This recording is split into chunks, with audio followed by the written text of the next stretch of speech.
আজি কেবিনেটে কাৰ্বি আলং জিলাৰ লংভকু বুলি এটা অঞ্চল আছে, তাতে অসমৰ দ্বিতীয়খন সৈনিক স্কুল স্থাপন কৰিবৰ বাবে ৩৩৫ কোটি টকা অনুমোদন জনায়। অসমত গোৱালপাৰা জিলাৰ মৰনৈত এখন সৈনিক স্কুল আছিলে আৰু জন্মলগ্নৰে পৰা দ্বিতীয়খন সৈনিক স্কুল অনুমোদন হোৱা নাছিলে।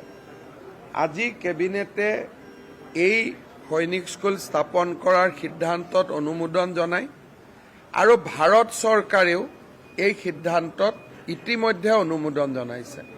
গতিকে ৰাজ্য চৰকাৰ আৰু কেন্দ্ৰীয় চৰকাৰৰ প্ৰচেষ্টাত এই সৈনিক স্কুলখন স্থাপন হ'ব কাৰ্বি আলং জিলাৰ লংভকু গাঁও। লংভকুত এইটো বোকাজান বিধানসভা সমষ্টিৰ অন্তৰ্গত। আজি কেবিনেটে কাৰ্বি আলং জিলাৰ লংভকু বুলি এটা অঞ্চল আছে, তাতে অসমৰ দ্বিতীয়খন সৈনিক স্কুল স্থাপন কৰিবৰ বাবে ৩৩৫ কোটি টকা অনুমোদন জনায়। অসমত গোৱালপাৰা জিলাৰ মৰনৈত এখন সৈনিক স্কুল আছিলে আৰু জন্মলগ্নৰে পৰা দ্বিতীয়খন সৈনিক স্কুল অনুমোদন হোৱা নাছিলে। আজি কেবিনেটে এই সৈনিক স্কুল স্থাপন কৰাৰ সিদ্ধান্তত অনুমোদন জনায় আৰু ভাৰত চৰকাৰেও এই সিদ্ধান্তত ইতিমধ্যে অনুমোদন জনাইছে। গতিকে ৰাজ্য চৰকাৰ আৰু কেন্দ্ৰীয় চৰকাৰৰ প্ৰচেষ্টাত এই সৈনিক স্কুলখন স্থাপন হ'ব কাৰ্বি আলং জিলাৰ লংভকু গাঁও। লংভকুত এইটো বোকাজান বিধানসভা সমষ্টিৰ অন্তৰ্গত। আজি কেবিনেটে কাৰ্বি আলং জিলাৰ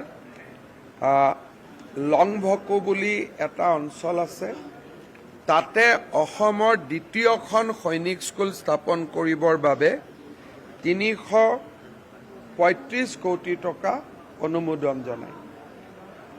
অসমত গোৱালপাৰা জিলাৰ মৰনৈত এখন সৈনিক স্কুল আছিলে আৰু জন্মলগ্নৰে পৰা দ্বিতীয়খন সৈনিক স্কুল অনুমোদন হোৱা নাছিলে। আজি কেবিনেটে এই সৈনিক স্কুল স্থাপন কৰাৰ সিদ্ধান্তত অনুমোদন জনায় আৰু ভাৰত চৰকাৰেও এই সিদ্ধান্তত ইতিমধ্যে অনুমোদন জনাইছে। গতিকে ৰাজ্য চৰকাৰ আৰু কেন্দ্ৰীয় চৰকাৰৰ প্ৰচেষ্টাত এই সৈনিক স্কুলখন স্থাপন হ'ব কাৰ্বি আলং জিলাৰ লংভকু গাঁও। লংভকুত এইটো বোকাজান বিধানসভা সমষ্টিৰ অন্তৰ্গত।